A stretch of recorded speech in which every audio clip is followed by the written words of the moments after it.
Joe, let's pick up some speed here. Let's get that wind flowing through your hair. Come on. Hi. Hey, superheroes are absolutely everywhere, and this is a somewhat recent development. Hopefully that's not too controversial of a statement, but just in case there's anybody who needs convincing, here's a list of the top 10 highest grossing film franchises that there have ever been. 6 of them are outright superhero series, and Batman was the only one of those to have had a major release prior to the year 2000.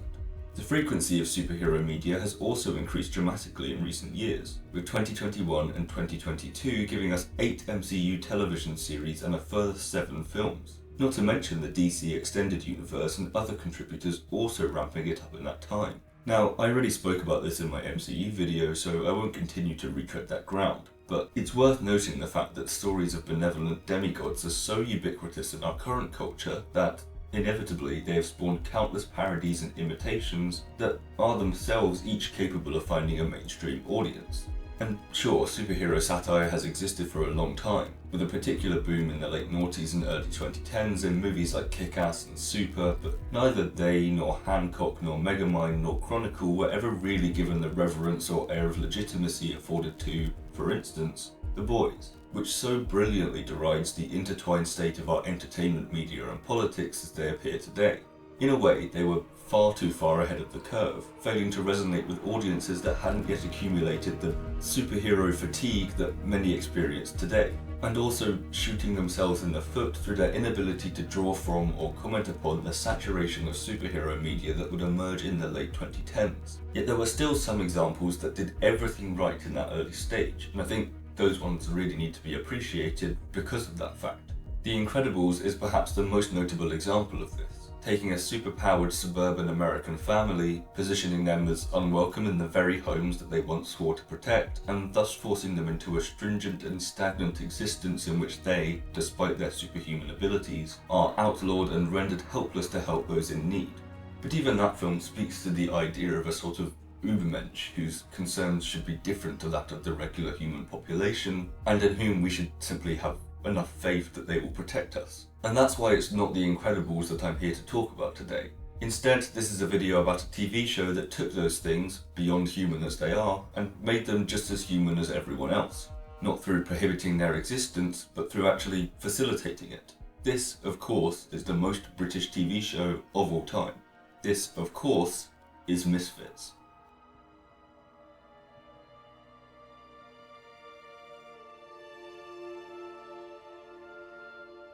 Spoilers inbound, by the way. So Misfits is a dramatic dark comedy series that ran from 2009 to 2013, and is centred around 5 young offenders who, on their first day of community service, are struck by lightning amidst a mysterious storm and granted supernatural abilities. Now, far from becoming unerring beacons of morality who uphold the law with impunity, these are largely self-centred and rebellious teens who aren't heroes and are certainly not wholesome. They have their most disturbing characteristics exacerbated, becoming murderers and rapists and the likes, even as our sympathy towards them continues to develop. Now, this sympathy that we feel for people whose very existence has such disastrous consequences stems from the fact that it's often they who are on the receiving end of more genuine malice, and that it is their powers, or the powers of others, rather than the desires of the protagonists, that result in them committing such vile acts. Usually.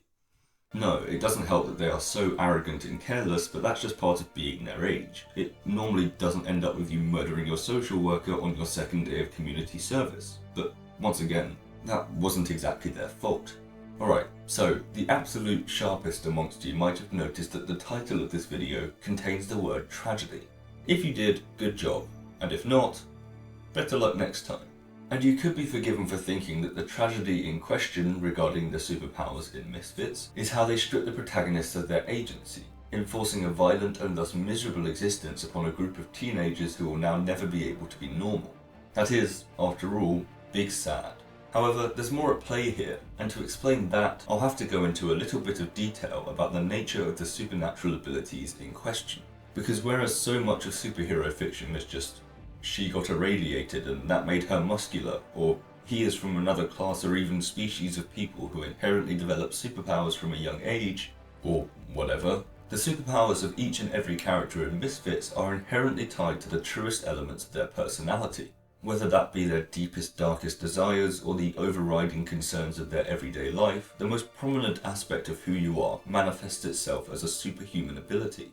The quiet and creepy Simon, who both yearns for the ability to be seen and desires the option to hide away from the people and situations that give him his social anxiety, develops the power of invisibility. The often ridiculed Kelly, who is highly self-conscious over others' perceptions of her, can now read people's thoughts. Curtis, who suffers from overwhelming regrets after throwing away a career as a world-class athlete, finds himself with the capacity to turn back time.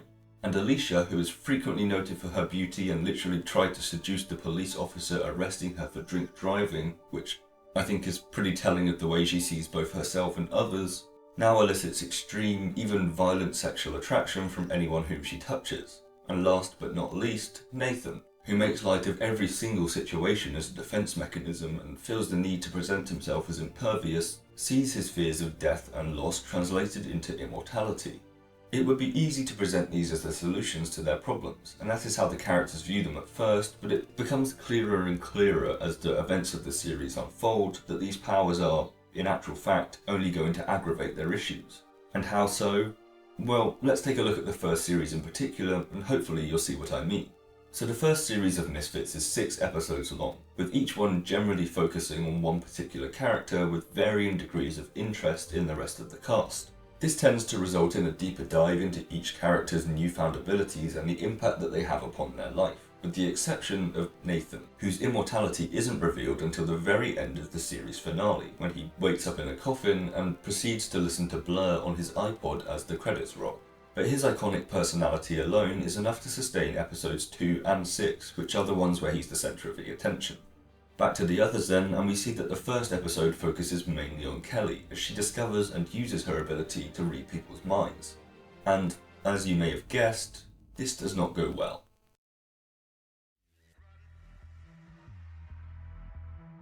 Instead of granting her the social advantage that she might have hoped for in the ability to see through the facades of her friends, partner and fellow young offenders, Kelly's power proves to be a disaster from the start.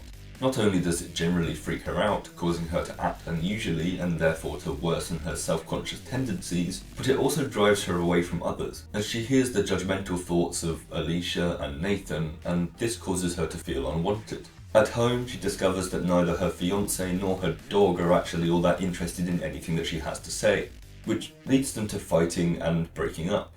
Her and her fiancé, I mean, not the dog. Although she does have a relationship with a gorilla at one point. But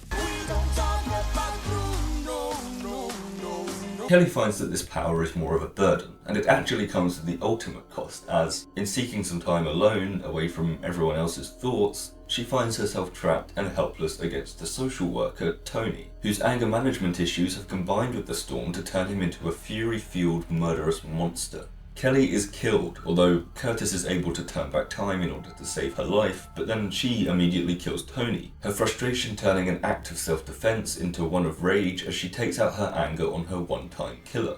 This trial run of her superpowers was clearly not a success, and by the end of the episode she's gone from litter picker with a life ahead of her to curb stomping her social worker to death and burying his corpse in an attempt to avoid suspicion. She finds herself completely isolated from the world outside of this community service, and 2 of the other 6 people she was doing it with are dead, and the other 4 A, don't like her, and B, just watched her brutally murder a man. And of course, all of this only strengthens her self-doubts and inability to trust others, which are the very aspects of her character that seemed like they might actually benefit from this change. Couldn't get much worse than that, right? Well.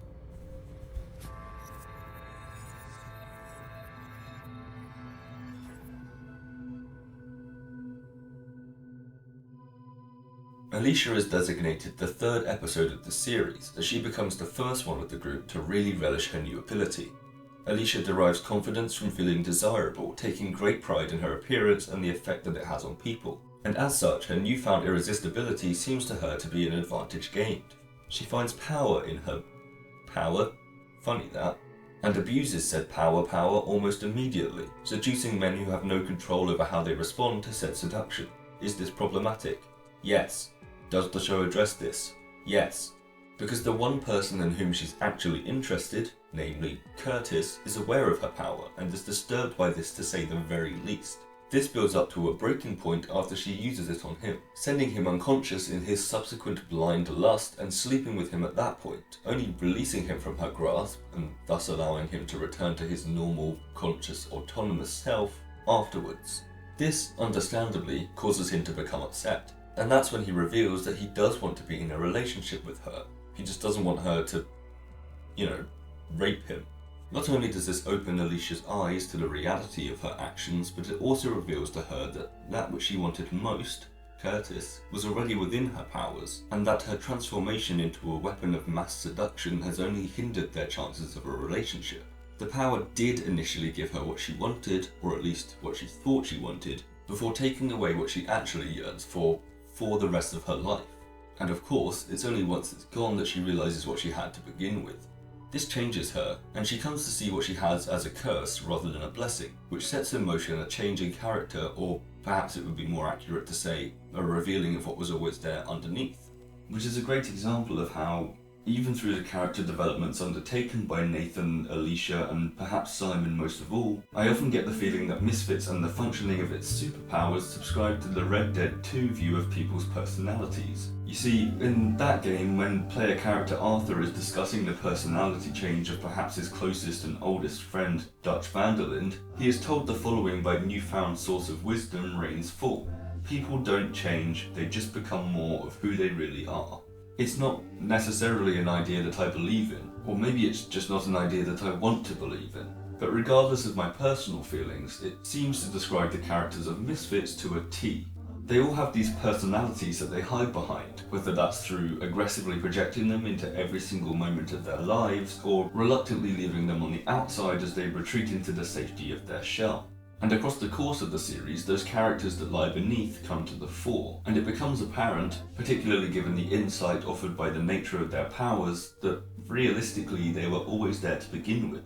In Season 3, Rudy joins the cast, and he's the ultimate in this regard, positioned immediately as the extremely overt, hiding from myself character, with an excellent Joe Gilgun performance allowing a relatively seamless transition into Rudy's presence as a fully fledged member of the Misfits. His superpower sees him dividing into two people. One is the persona that he projects out into the world, belligerent, crass, and unerringly self-assured, whilst the other is the Rudy that resides within, constantly anxious and uncomfortable and disturbed by the obnoxious, arrogant, outwards character that he himself has created. The insecurities of this pained soul are so incompatible with what others see, and yet in the moments when Rudy is genuinely emotionally affected, for instance when he runs into Alisha for the first time, we see that they are intrinsically linked, and that you can't have one without the other. And the downside to this power, which could allow both of them to live in the real world, somewhat or even entirely separate from the other one, with whom they do not get along, the very first episode shows how the shy and lonely Rudy's interactions with this one girl leads to her murdering the regular Rudy's girlfriend. So again, the powers only destroying what it is that they seem capable of solving. The very life that the confident Rudy wants to go out and live free from his self-conscious self is destroyed by the power that brings that self to the fore. That's a bit of an aside there, but I didn't want to have to come back later and talk about him again, so there, done and dusted.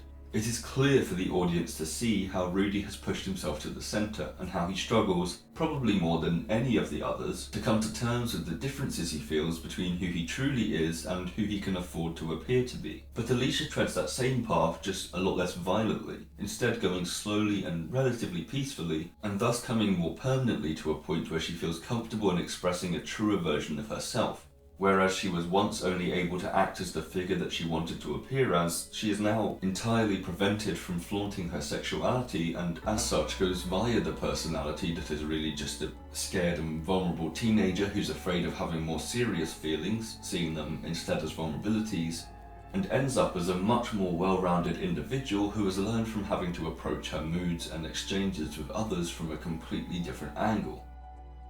This is arguably the most significant positive development by any of the characters in the show, and is, you might believe, a good outcome of her power. And you'd be right to think that way too. She seemingly winds up a lot more happy this way. However, it's more the abhorrent nature of her power and the fact that she essentially forbids herself from utilising it that ensures her development, rather than any sort of way in which her superhuman skill facilitates or guides her to that maturity. Of the group's powers, hers is the biggest barrier to her normal life. And it is that fact, her need to completely rewrite the way in which she approaches things from then on, that causes her to grow as a person. Not the... Okay, I'm really just repeating myself here.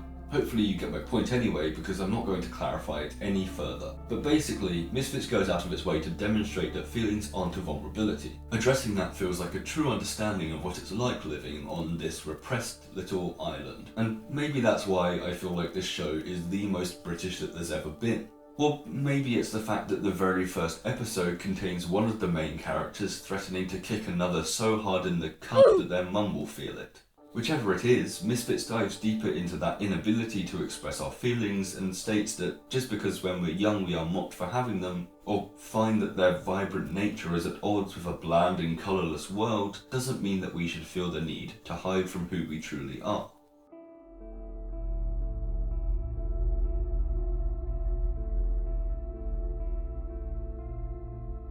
Moving on to Curtis's standalone story, we get probably the second best episode in the show's 5-series run, which is a look at the night when Curtis was arrested and how he attempts to use his power of turning back time in order to benefit his own life.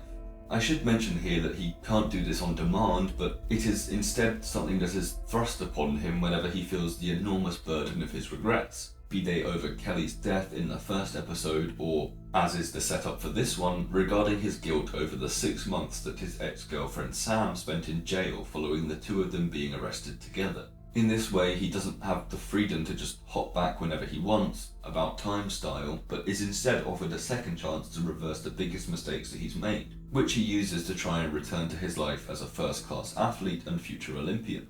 And much like in the Community episode Remedial Chaos Theory, what follows is a series of slightly altered versions of the same events, as Curtis makes changes to his actions each time in an attempt to both save Sam from imprisonment and reverse his own fortunes, all whilst dealing with the unforeseen consequences of how his actions in the past affect the world of the present. Apparently, this kind of thing just makes for excellent television. Through a frustrating process of trial and error, Curtis does eventually manage to come up with a solution to his problems. He prevents Sam from being murdered or arrested, and stops himself from ruining his career as a professional athlete. It's not been easy, with each of his prior answers resulting in disastrous consequences, but it seems, at last, that he is free from catastrophe. All seems well, and when he returns to the present, he finds that his life has been restored to its former glory. His time-travelling abilities have ushered him back to the life that he loved. However, it's not all that easy, as this is flipped on its head the moment that he witnesses the rest of the results of his freedom. He visits the community centre, where he and the other young offenders carry out their community service, and finds only Nathan. Curtis was never arrested, so he was never there to turn back time when Tony killed Kelly, and therefore Kelly was never able to kill the rampaging Tony. She, Alisha, Simon and Gary, whom Tony kills in both timelines, so not all that relevant, were all murdered, with Nathan's survival seemingly only a result of good luck. Remember, we don't know that he's immortal yet. At the doors of the community centre lies a memorial, and seeing the pictures of his murdered friends causes Curtis to travel back one last time. He still ensures that Sam is never arrested, but believing that there is no other way, allows himself to be caught, sacrificing his own career to save the lives of others. Whether or not he could have just ensured that he was there to save them that day is irrelevant, because Curtis doesn't think of that, and by the time that he's back, he's saved everyone but himself, and there is nobody else for him to feel sympathetic for, and as such, no stimulus to send him back again. The limitations on Curtis's power, and the fact that he cares about the fates of those he knows, a fact that is indelibly tied to the activation of his time-travelling talents, mean that the very ability that seems such a perfect opportunity to rewrite his regrets is also what binds him to the world in which his actions have created them.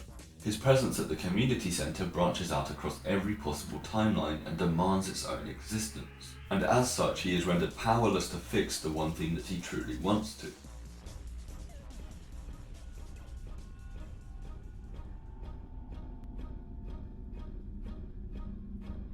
And finally, Simon. Yes, we could talk about how Nathan's power leaves him unfulfilled, building up to the point where he convinces himself that he doesn't want it and gives it up entirely for more or less free, but I'm mainly focusing on the first series here, other than when I briefly cover the antagonists in a minute, as I feel that the first 6 episodes are the most effective at demonstrating. And Simon's episode, the 5th and penultimate, focuses on his incapacitating social anxiety and his hopes of blending in with more normal people with more normal friends. We've already seen his powers intentionally used by others to divert him away from this, as the other protagonists have him spend an entire day alone in the locker room waiting to see who is leaving behind threatening notes in their lockers so that they can go off and have fun without him. But there was at least some amount of reasoning behind that, as there was a genuine mystery that he felt he was able to solve. This time around, he has more uniquely social motivations. This, however, is precisely where Simon has a problem. Well, several actually, because he's a pervert who also happens to be the ideas man for a group of killers looking to prevent the 2 corpses that they buried from being unearthed. But in terms of his social outlook, his problem seems to be a debilitating inability to speak to anyone at all, ever. His friendlessness is actually what led him to his community service in the first place, as after a public humiliation at the hands of his next door neighbour, he tries to burn down their house in an act of revenge by posting flaming objects through their letterbox before thinking better of it and realising that the only way to put it out was, well, public urination. We find this out when he tells Sally, the new social worker, who, unbeknownst to the protagonists, was Tony's fiancée and is trying to find out what happened to him. Also unbeknownst to the protagonists is the fact that she betrayed Beth in The Descent, which is fun. Anyway, Sally might have her own agenda in targeting Simon, but she also does genuinely seem to care about him, realising that he's a kind and vulnerable person and even raising the idea that he might have just been roped into the unfortunate outcome of someone else's actions, and that might be why he has her missing husband's credit card. Sally seems to connect with Simon in ways that go beyond the desire to find out what happened to Tony, even helping him to show her off in front of Simon's old enemies and giving him his first kiss at a time when the others will hardly give him the time of day. But alas, you know the story by now. Simon's invisible investigations lead him to finding out about Sally's hidden motives, and when Sally realises that she can't even trust an empty room to be safe unless Simon is gone, she attempts to flee.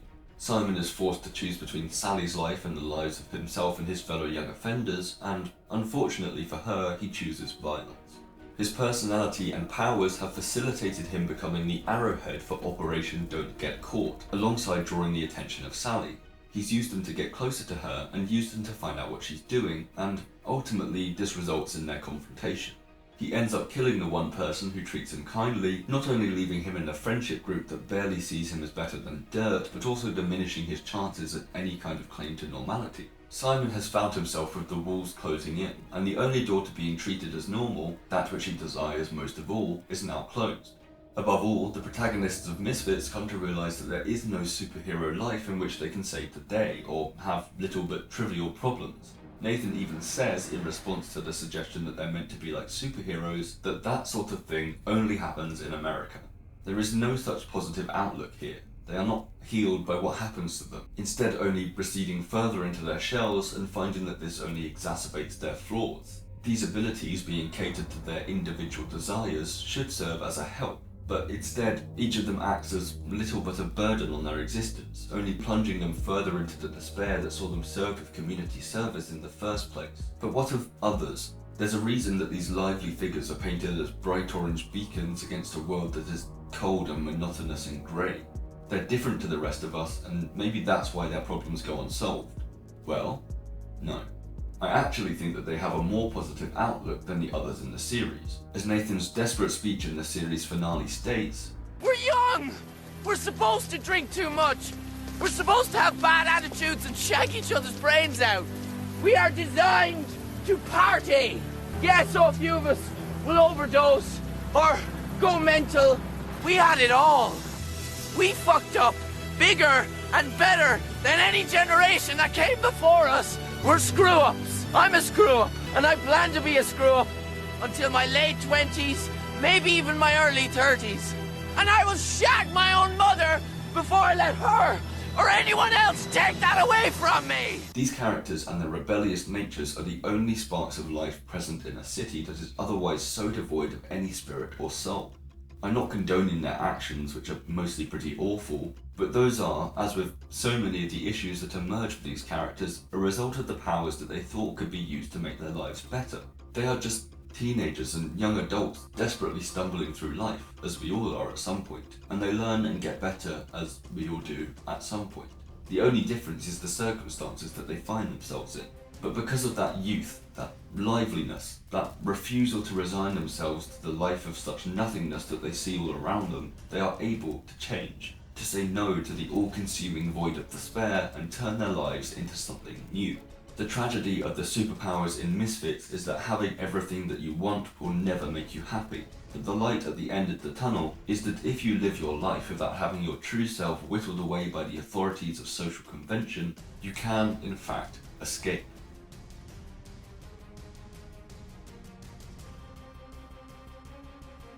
I think that the group who proved this the most are the series' supervillains, who are each lacking in that sense of youth that invigorates the main characters. Perhaps the best example of this is seen in Rachel, the head of an organisation who seek to encourage people to live without sin or vice, and who can brainwash others into thinking like her. This, of course, comes into direct conflict with the rebellious, hedonistic natures of the protagonists, and perhaps none more so than Nathan.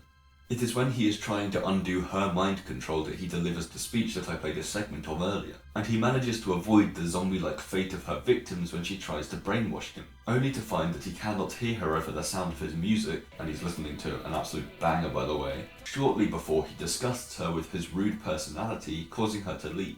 His downright devotion to his rebellious qualities has literally rendered him immune to what she's saying. Rachel's power is born from her desire for others to be pure and free of evil, or whatever, but she only applies that power to the characteristics that she sees as weaknesses. Her crusade for a strict and sexless society invokes the more genuine evils of brainwashing and enslavement, and cannot be rewritten, ultimately resulting in Nathan, the epitome of the behaviours that she wishes to eradicate, killing her. Which, I don't think that was on your agenda, was it, Rachel? To add insult to injury, she returns as a sort of revenant in the final episode of the third series and reveals that her whole belief system was based upon a misguided idea of the afterlife. Not only has her power therefore led to her death, but also to a drastic increase in sinful behaviour, as well as killing her faith and causing her to engage in said sinful behaviour upon her return. She was entirely fixed in her ways and unwilling to challenge the authority of her own beliefs, and as such, the situation was never resolved. Another example of this in an antagonist can be seen in Jessica's father Dave, who is overly protective of his daughter in that weird, jealous dad way, and consequently gets sent into murderous rages at the thought of her having any kind of relationship. He is so opposed to the concept of youth and so entrenched in his beliefs that he kills innocent people, and is consequently imprisoned, both alienating his daughter and locking him away from her for, at the very least, the rest of her young life. Moving on, we see that Brian, aka Monsieur Grand Fromage, is a tea-boy who can manipulate dairy products with his mind. Not only does the existence of his and others' powers lead to him assassinating the Misfits and devout humanitarian Daisy, which, again, their powers really causing problems for them there, but he is also the first person with superpowers to go public, earning him the title of the first superhero and granting our protagonists with the superhero squad name the Asbo 5. Brian does get what he wants, which is not the power of lactokinesis, as he calls it, but the chance to be something more than a T-boy, a role in which he feels wasted as a human being. He gets an opportunity at celebrity that, when it clashes with the flaws of his jealous, selfish personality, turns him into a monster and, later, into just another kid with a black eye, consolidating his status as nothing more than that role in which he felt so overlooked. It's the same with Vince, actually, the tattoo artist who controls people through giving them magic tattoos, in that his power is more about him just having a controlling personality than it is about him being a tattoo artist. That's just the particular flavour that it takes, that art form being such a huge part of his life. And once again, it's the same with the comic book fan Peter, who wants more than anything to be a part of the comics that he loves, and who therefore gains the ability to determine the future in comic book form. He wanted the ability to write himself into a story in which he could befriend a real-life superhero, but what he gets is a nemesis, and a need to sacrifice his own life in order to save the hero with whom he had hoped to have such an easy acquaintance. And of course, there's the character of Bruno. I wanna be a man cub. Who is killed as he comes to realise that being human isn't necessarily being free. Maybe it's unfair to call Bruno a supervillain. And in fact, a lot of the antagonists of Misfits are just ordinary people whose powers cause them to make the world a worse place. The most extreme example of this is seen in Friedrich Hirsch, a Holocaust survivor who decides to travel back in time and assassinate Adolf Hitler. He fails, miserably, and accidentally ends up gifting the Nazis with more modern technology, thus giving them the advantage that is necessary to win the Second World War and plunging humanity into an age of Nazi rule that persists until the present day. But that is, as I say, an extreme example, and the show was just a few episodes away from its infamous qualitative nosedive at that point. So it's not necessarily in the spirit of the more personal stories that I'm talking about here, such as Ruth, an elderly woman who only wants to feel young again and is granted the power to appear that way, initiating a relationship with Nathan that is cut short when he discovers that she's actually in her 80s and, feeling betrayed and disgusted, abandons her. When he returns, he finds that, humiliated and devastated, she has died alone, appearing as her true age, which is what she always feared. And at a similar level, we also see Jodie, who caused Kelly's community service after insulting her and invoking a violent reaction. Jodie has alopecia and wants those who hurt her to know what it's like to have something as unavoidably unfortunate as a condition that makes your hair fall out in a world that encourages women to value their looks above everything else. This particular type of self-consciousness is actually the root of both Kelly and Alicia's superpowers too, alongside Ruth and Lucy and Lily, which maybe women should be depicted as having more than one motivation, but I find it interesting to return to the note that basically every major character is just acting out their overcorrection in the face of self-consciousness in one way or another. And why might that be? Well, once again, I think it's really significant that the main characters are the only source of colour in a very, very grey world. Their orange jumpsuits and the personalities that put them there are definitely noticeable, but also just they're teenagers and young adults who spend most of their existence either desperately trying to stay out of trouble or desperately trying to fun. That's just the state of everyone at that age, and their main concern, whether it manifests itself through their need to avoid ridicule or appear nonchalant or understand how others perceive them or elicit laughter or have the self-assuredness of someone who knows that they are excelling in the one thing that almost every teenager cares about, is their desire to succeed socially. And Misfits, especially in its early stages, is the only show that I know that is able to portray this to such a degree of success. I think that the reason that it resonates with so many young people in the UK is that it was a celebration of the values that they are normally derided for, or embarrassed about. It encourages you to be truly you, and I for one would say that, as a teenager, that is about the most dissuaded behaviour that there is.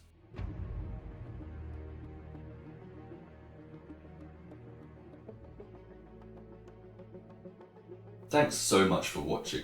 This video was more essay-ish than a lot of what I've done lately, but I hope that you enjoyed it in spite of, or maybe even because of, that fact. Either way, I appreciate you sticking around, and if you have any thoughts on the video or anything to add, I'd love to hear from you in the comments down below. So thanks again, and I look forward to seeing you next time.